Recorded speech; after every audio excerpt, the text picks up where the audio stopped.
품으소서.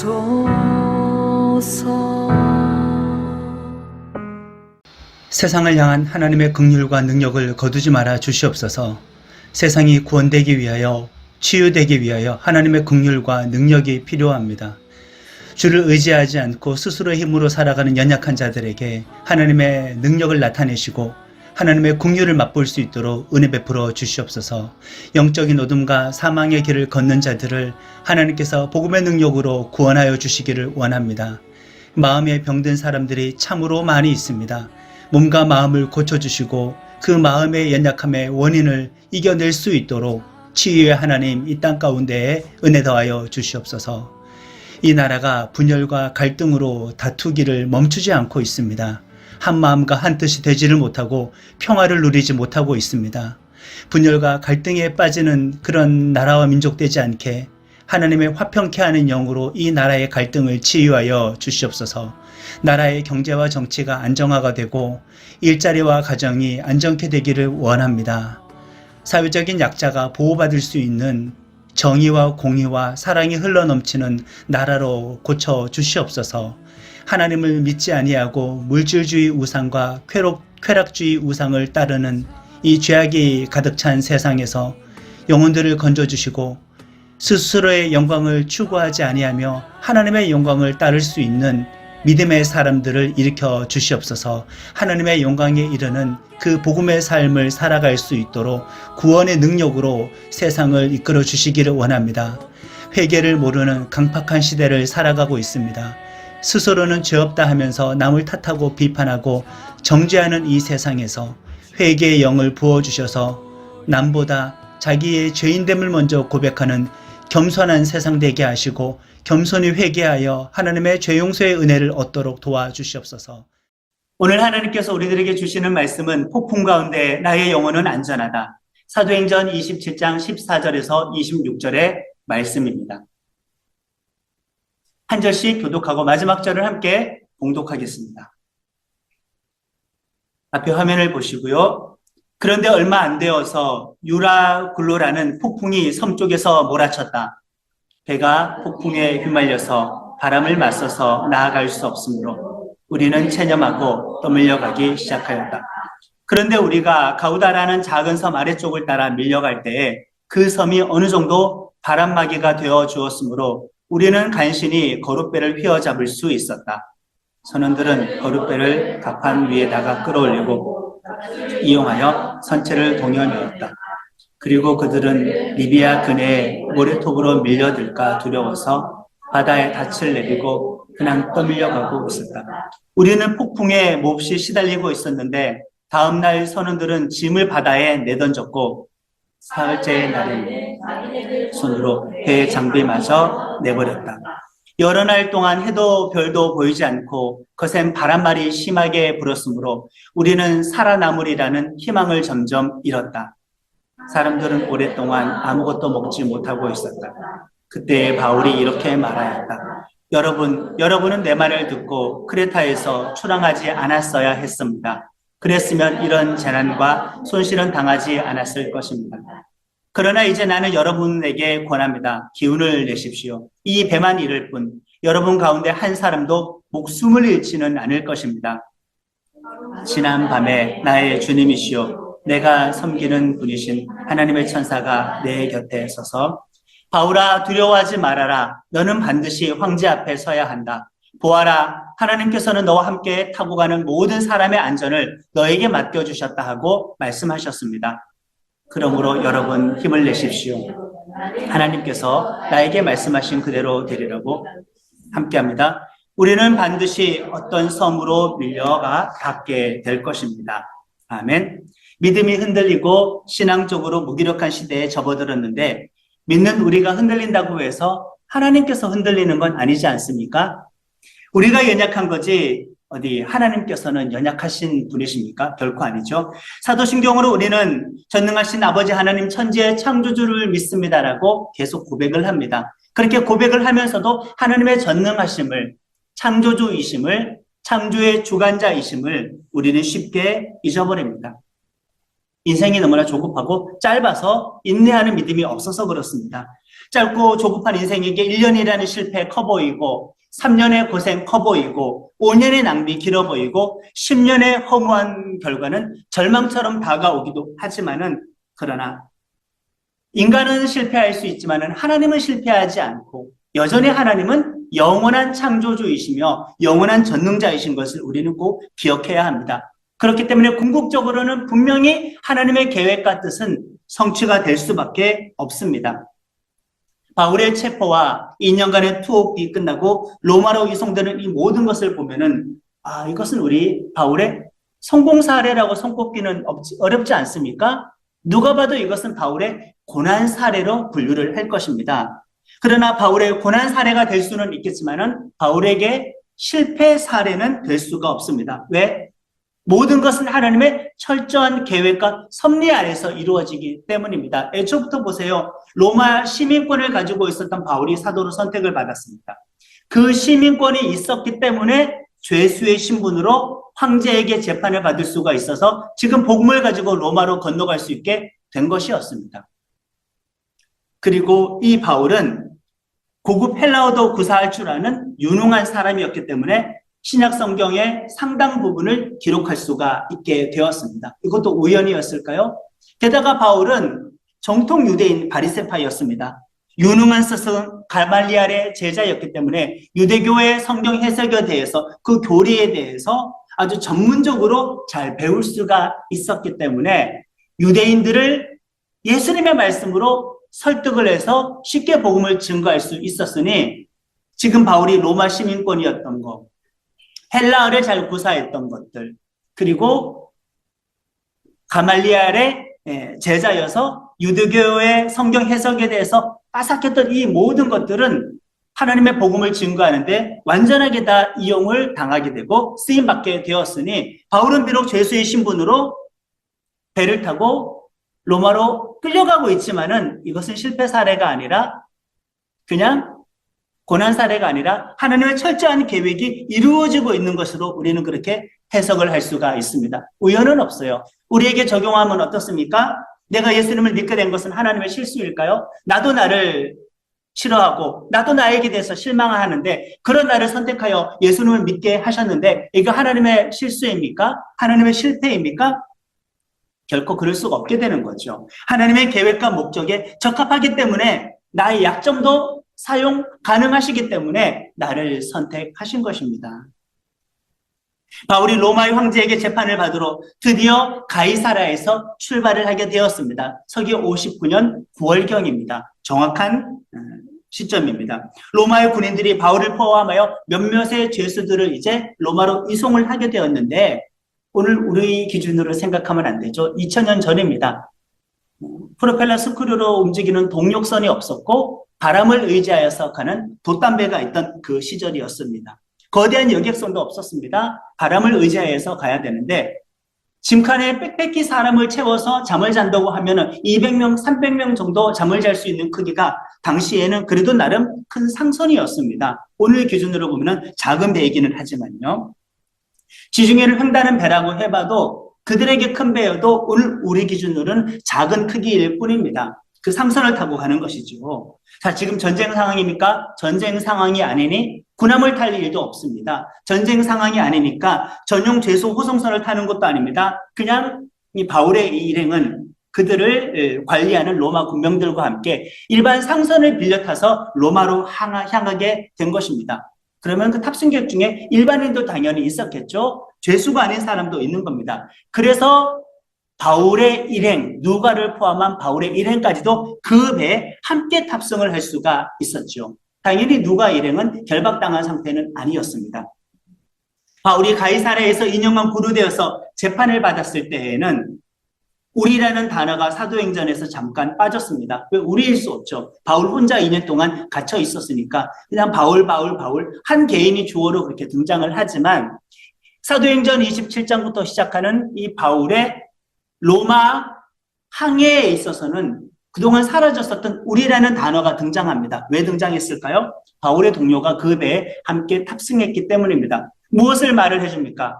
사도 바울이 2년 동안 갇혀서 재판을 대기하는 그 기간 동안 기간 동안에 사도 바울의 제자들은, 사도 바울의 동료들은 바울을 버리지 않았다. 어디로 도망치지 않았다.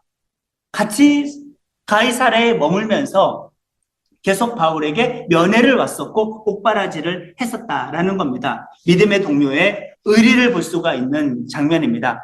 대중교통이 발전한 오늘 우리 기준으로 생각하면 안 되는 것이, 오늘은 직항을 생각하지 않습니까? 어디 급행을 생각하지 않습니까? 그러나 그때는 그 시절이 아니잖아요. 큰 배가 아니었으니까 식량도 실어야 되죠. 물도 실어야 됩니다. 그래서 그냥 여기서 저기까지 가는 상선을 빌려 타고 거기서 또 다른 배를 갈아탄 다음에 거기서 어느 지역까지 가고 거기서 또 다른 배를 갈아탄 다음에 거기서 로마까지 가는 이런 여정이었습니다. 왜 이렇게 자주 멈췄어야 되나? 중간에 배를 수리하기도 하고 보급품을 실어야 했기 때문이지요. 이집트 북쪽 해안에 있는 알렉산드리아 정도 되는 대도시라면은 그러면 모르겠습니다. 혹시 로마로 가는 직항이 있을 줄. 그러나 가이사랴에서 출발했기 때문에 직항을 타고 가는 것이 아니라 그냥 이 도시 저 도시 이 항구 저 항구를 경위해서 가는 그런 배를 타고 지금 출발을 하게 된 것입니다.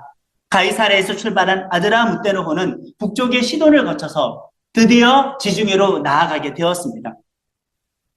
지금 튀르키예 지역에 있는 항구 도시 무라에 도착을 하고 거기서 이탈리아로 가는 알렉산드리아호로 환승을 하게 되었습니다.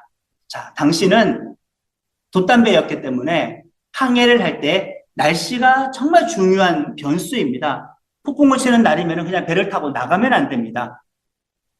난파될 수 있기 때문입니다. 특별히 이 지중해에는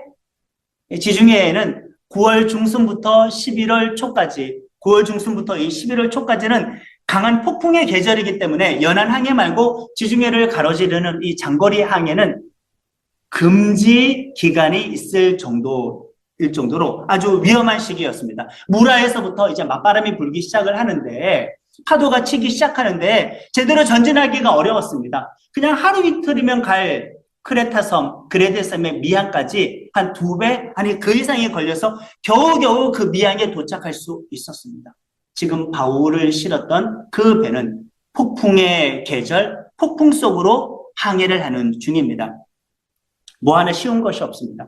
어쩌면 바울 입장에서 보면 억울할 수가 있습니다. 감옥에서 2년 동안 재판대기를 했었잖아요. 그것도 바울은 참았단 말이에요. 여전히 그곳에서 기도 생활했었고 문서 사역을 감당했었습니다.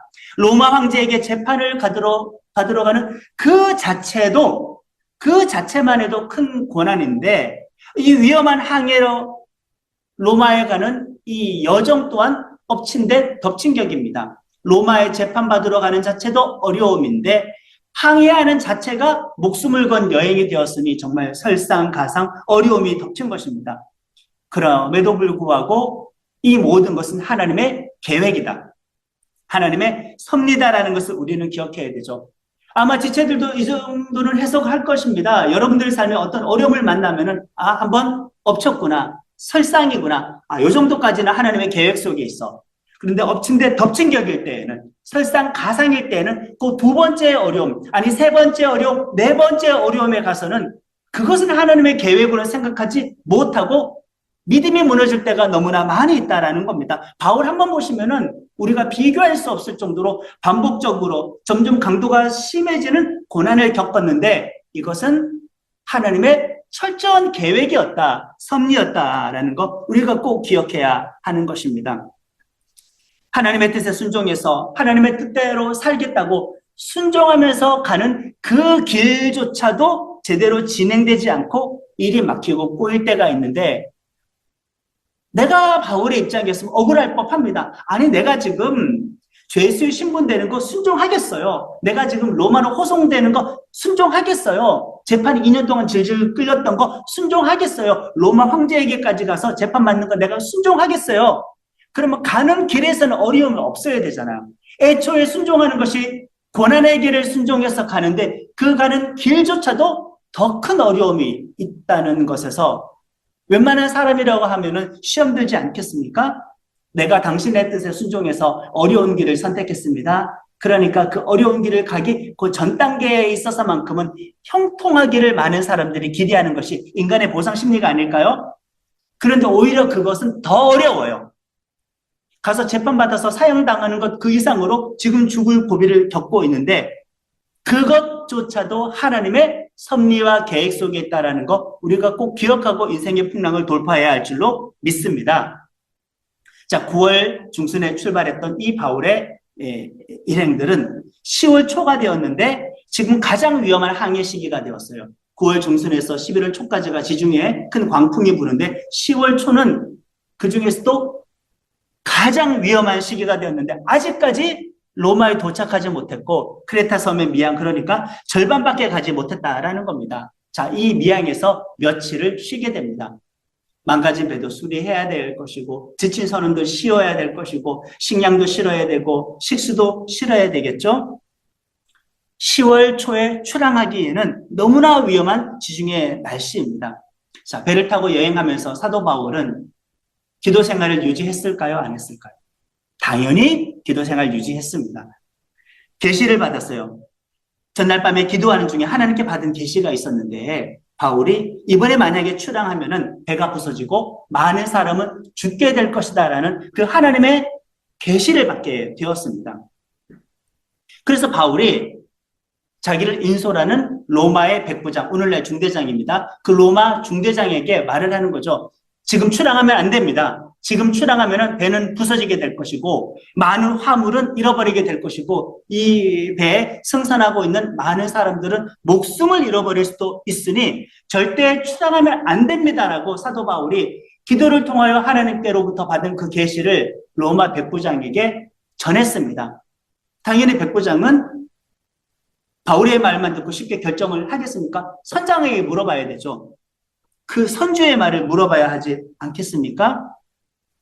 여러분들이 로마 장교라고 한다면은 전문 뱃사람인 선장의 의견을 또 그 배의 주인인 선주의 의견을 존중하게 하시겠습니까? 뱃사람이 아닌 전문가가 아닌 비종교인 그 바울의 말을 따르겠습니까? 물어보니까 당연히 선장 입장에서는 선주 입장에서는 출항해야 합니다라고 이야기를 하는 겁니다. 당연하죠. 그 사람들은 항해를 많이 하면 할수록 돈이 되니까요. 항해가 지체가 되면은 인건비 잃어버리고 그 기간을 통하여서 몇 번 더 화물과 여객을 할 수 있는데 그거를 잃어버리게 되면 손실이 나니까 분명히 날씨가 안 좋음에도 불구하고 선장 입장에서는 선주 입장에서는 출항하자고 하겠죠.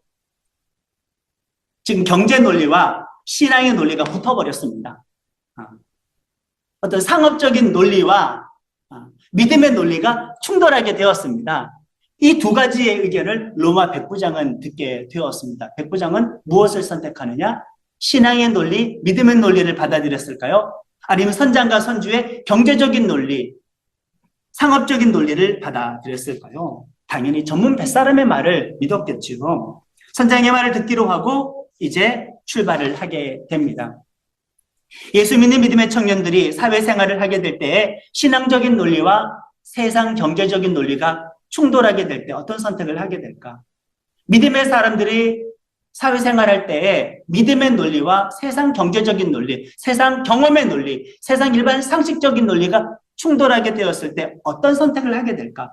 그렇다고 항상 충돌하는 것은 아니겠지만 충돌하게 될 때에는 어떤 선택을 하게 될까? 맨 처음 하나님의 전능하심을 언급했습니다. 전능하신 하나님 창조주를 믿는다고요. 하나님의 전능하심을 믿는다면서요. 하나님의 창조주이심을 믿는다면서요. 창조주를 믿는다는 말 속에서는 그 이후의 창조세계를 주관하시는 주관자라는 사실도 믿는다라는 말이 포함이 되어 있는데 세상의 논리와 신앙의 논리가 충돌하게 되었을 때 이 세상을 살아가는 믿음의 청년들은 어떤 선택을 하게 될까?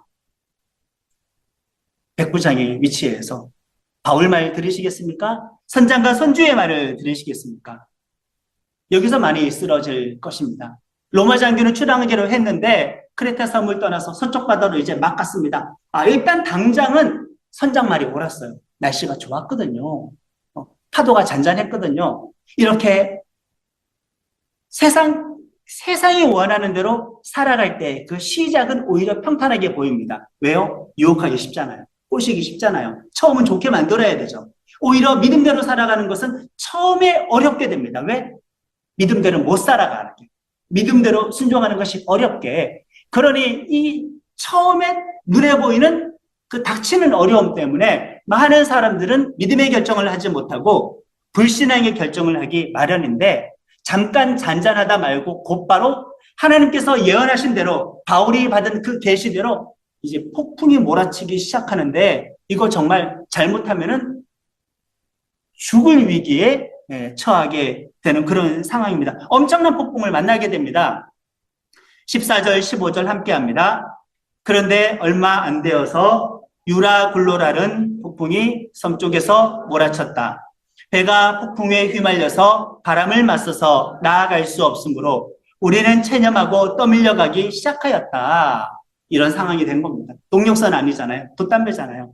폭풍에 말려서 배를 원하는 방향대로 조종할 수 없는데, 무리하게 모든 돛을 다 펼친 다음에 항해를 하다가는 돛이 찢어지겠죠. 돛대가 부러지겠죠. 어쩔 수 없이 최소한의 돛을 펼친 상태에서 나머지 돛은 다 접어버리고 그냥 항해를 하는 것이 아니라 떠밀려갈 수밖에 없었습니다. 난리가 났습니다, 지금. 당시의 배는 큰 배라고 해도 오늘 우리 기준으로 보면 작은 배입니다. 그냥 파도가 치면은 배가 그냥 그 바닷물로 가득 차기 마련입니다. 배는 지금 침몰 위기에 몰렸습니다. 어떻게든 배의 무게를 가볍게 해야 됩니다.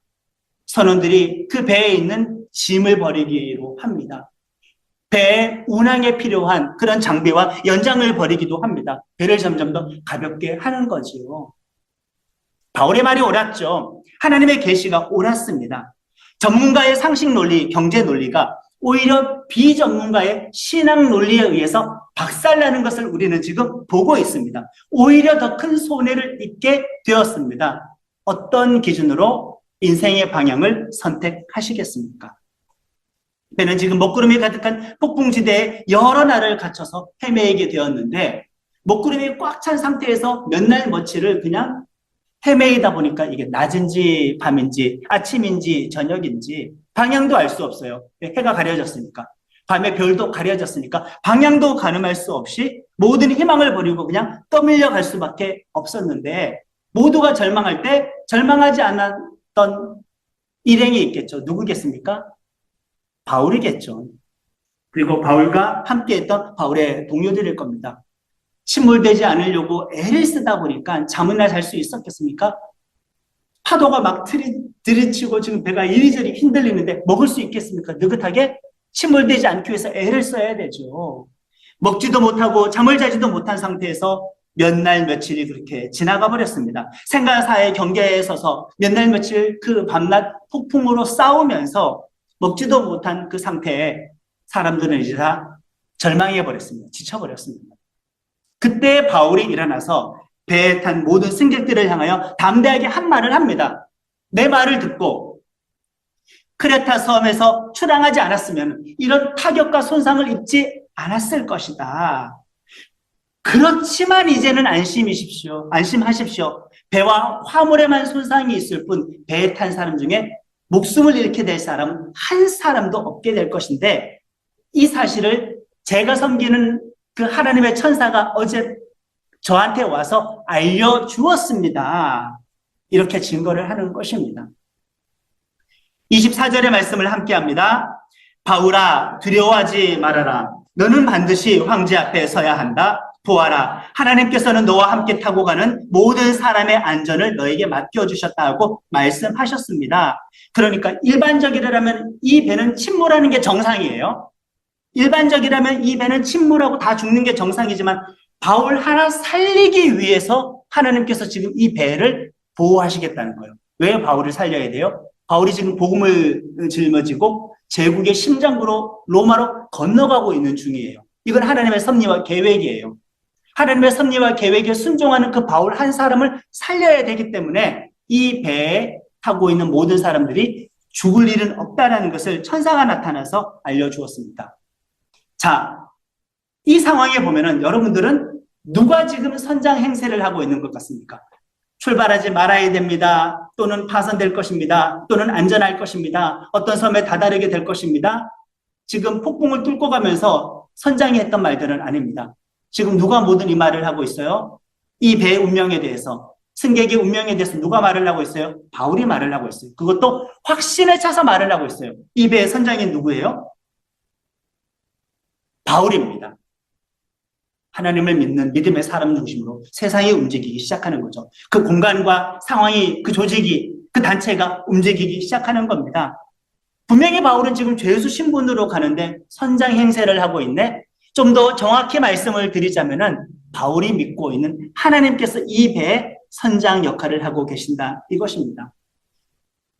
우리가 세속 사회를 살다 보면, 하나님을 믿는 그리스도인으로 살다 보면은 하나님은 선장이 아니라 침묵하는 들러리처럼 보일 때가 너무나 많고, 하나님은 주변 인물이고 우리도 주변 인물처럼 보일 때가 그렇게 많습니다. 세상 속의 그리스도인은 우리가 하나님과의 관계에 바로 서 있다면은 하나님은 우리를 중심으로 세상이 움직이게도 하십니다. 하나님께 순종하고 하나님을 위해서 목숨 거는 사람이 있다면은 하나님께서는 그를 선장으로 세워주십니다. 사용해 주십니다. 이 말씀을 읽었을 때 저는 청소년 때 은혜를 받아서 어디 뭐 수학여행 가거나 소풍을 가거나 시외버스 타거나 장거리 여행을 하잖아요. 그러면 속으로 무슨 생각하는지 아십니까? 여기 내가 타고 있어가지고 이 버스는 사고 나지 않는다. 나 때문에 이 사람들 다 살아.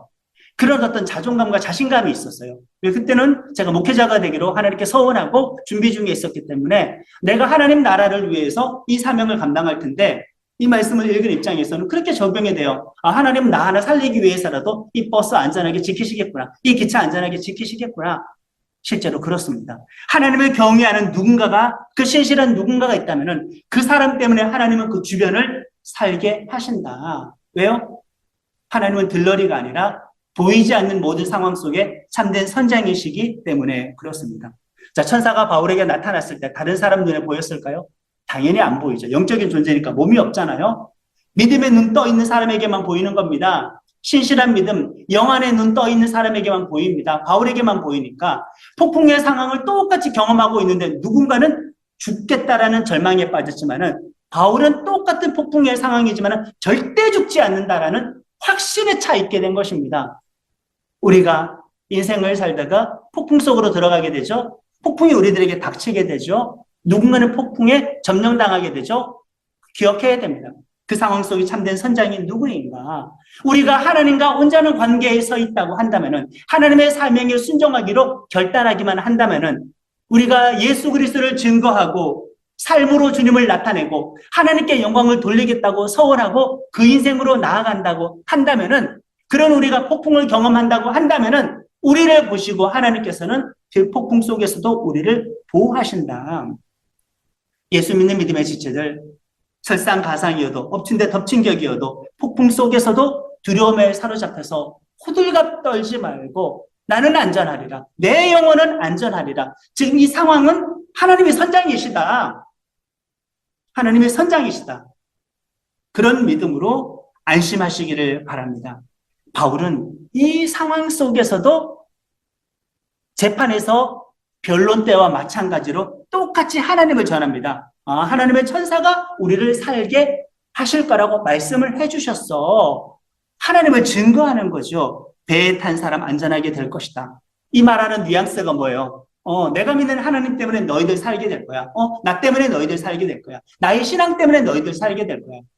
바울 일행 말고 거기는 다신교 사회에서 여러 우상을 섬기는 사람들이 탔을 텐데, 하나님 때문에 그들이 살게 된다라는 이 선포의 말씀은 그대로 이루어지기만 하면은 모든 다신교 그 신들은 우상일 뿐이고 하나님만이 참 하나님이라는 것이 증명되는 사건이지 않겠습니까?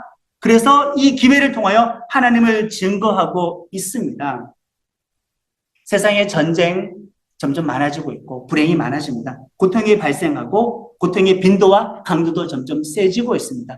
그것은 하나님의 사람이 하나님의 뜻에 순종하지 않아서 이렇게 된 것은 아닐까 생각해 보아야죠. 오히려 우리가 제대로 하나님의 사람으로서 제사장의 역할을 감당하고 중보자의 역할을 감당하게 되면 우리를 보시고도 이 세상의 폭풍 속에서도 안전하게 이 세상을 지켜주실 텐데, 세상이 점점점 무너져가는 것은 하나님의 부르심에 순종하는 삶을 살지 않는 그리스도인들이 점점 많아지기 때문에 발생하는 것은 아닐까. 25절과 26절의 말씀을 함께 하겠습니다. 그러므로 여러분 힘을 내십시오. 나는 하나님께서 나에게 말씀하신 그대로 되리라고 믿습니다. 우리는 반드시 어떤 섬으로 밀려가 닿게 될 것입니다. 확신에 찬 말입니다. 어떤 섬에 닿게 될 것이다. 실제로 이 다음 본문에서는 어떤 섬에 닿게 됩니다. 모두가 절망을 예상하고 포기할 때 하나님의 말씀을 들었던 바울은 확신에 가득 차 있었습니다. 이 배의 운명까지 예언합니다. 지금까지 바울이 말했던 대로 다 되었습니다. 출항하면 안 된다. 그 말대로 되었습니다. 그러나 안전하게 될 것이다. 그 말대로 또한 되는 것입니다. 그러니 바울의 간증과 이 안전 선포를 통하여서 물론 기록이 없어서 모르겠지만은 이 항해가 끝나서 그 승객 중에 상당수의 사람들은 예수를 믿지 않았겠습니까? 로마의 이 군인들 중에서도 상당수가 예수님을 믿지 않았을까? 여기까지가 바울의 로마 항해에서 드러나는 표면적인 말씀인데 사실 더 깊은 의미가 있습니다. 우리가 사도행전을 계속 지금 배우다 보면은 사도 바울과 누구와 자꾸 겹쳐진다고 했죠? 예수님과 겹쳐집니다. 자꾸 예수님과 이렇게 공통점인 그런 사건들이 많이 등장을 하게 되는데, 자, 지금 바울이 지중해를 건너는 목적은 제국의 본부 로마의 복음의 깃발을 꽂기 위해서입니다. 지금 바울은 지중해를 건너서 이방 나라의 핵심이라고 할 수 있는, 이방의 본부라고 할 수 있는 로마의 복음의 깃발을 꽂기 위해서 지중해를 건너가고 있는데, 그 복음을 짊어지고 가는 중에 풍랑을 만나게 되는데, 그 풍랑 속에서도 하나님께서는 생명을 보존해 주시겠다고 약속을 하셨습니다. 그러니까 이 풍랑을 마치 바울이 로마에 복음 전하지 못하도록 막는 것 같습니다. 그냥 자연재해라기보다는 어떤 인격적인 풍랑처럼 보이기도 합니다. 바울이 로마에 복음 전파하러 가지 못하도록 막는 것처럼 보입니다. 예수님의 어떤 사건이 연상되십니까? 갈릴리 바다를 건너서 이방인 지역이라고 할 수 있는 거라사에 예수님께서 복음 증거하라고 배를 타고 갔었을 때 풍랑을 만났단 말이에요. 제자들은 죽을 것 같아서 잠자는 예수님 깨웠단 말이에요. 예수님께서는 그 풍랑을 꾸짖어서 잠잠게 하셨단 말이에요. 그리고 갈릴리 바다를 건너서 이방인 지역 거라사 땅에 도착을 하셔서 거기서 군대 귀신을 쫓으셨어요. 여기서 군대는 헬라로 레기온이라는 단어를 썼는데 로마의 군편제에서 군단이라는 단어를 그 레기온 단어로 썼습니다. 똑같죠.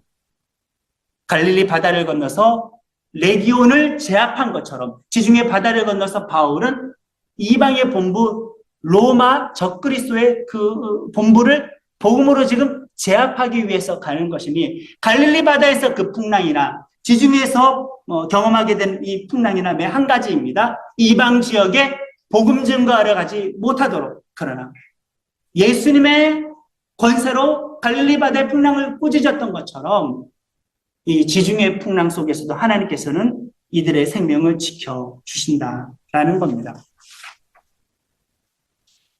바울이 지중해를 건너다 폭풍을 만나고 폭풍을 극복하고 로마에 도달해서 복음을 전하려고 하는 것은 사탄의 심장부에 칼을 꽂는 것이다.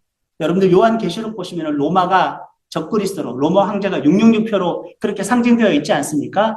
요한계시록을 보면 로마가 어떤 하나님의 나라의 대적 국가로 상징되는 바벨론이라는 그런 상징으로 표현되어 있지 않습니까? 마찬가지입니다. 지금 바다는 혼돈의 세력입니다. 2000년 전이잖아요. 지구가 둥근 것도 몰랐어요. 신대륙도 몰랐어요. 그들에게 있어서, 고대인들에게 있어서 바다라는 개념은 악의 세력입니다. 혼돈의 세력입니다. 귀신의 영역입니다. 그러나 그 귀신의 영역에서 복음의 이 배가 지금 항해를 하고 있는데 죽이려고 작정하고 달려드는데 하나님께서는 그렇게 하지 못하게 하시잖아요. 우리가 살아가고 있는 이 세상에 어둠의 세상 주관자가 역사하지만 믿음의 사람들이 예수님을 증거하겠다고, 하나님께 영광을 돌리겠다고, 사명을 감당하겠다고 살아가게 되면은 풍랑이 일어나면서 우리가 환난 당하는 것은 당연하겠지만은 절대 우리는 거기서 패배할 일이 없다. 복음이 결국에는 이기게 되는 것입니다. 우리의 삶이 복음을 증거하는 삶이라면 하나님께서는 풍랑을 제압하신다.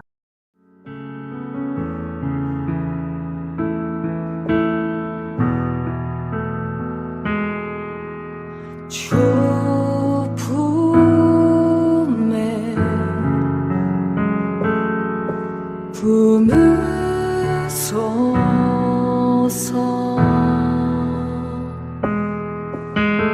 능력에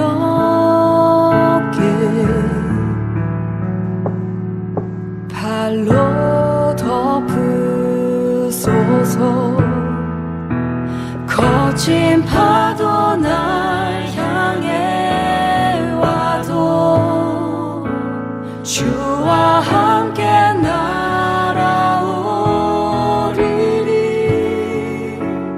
폭풍 가운데 나의 영혼 잠잠하게 주를 보리라.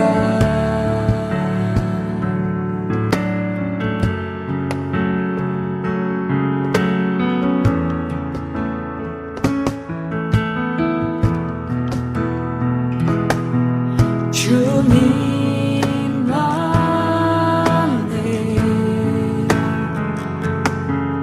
나 거하리.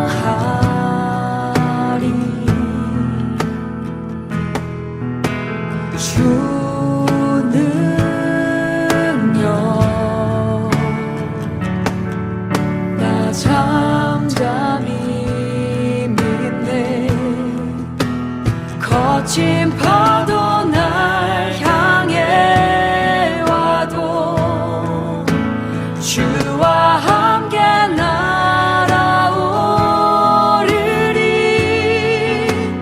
폭풍 가운데 나의 영혼 잠잠하게 주를 보리라.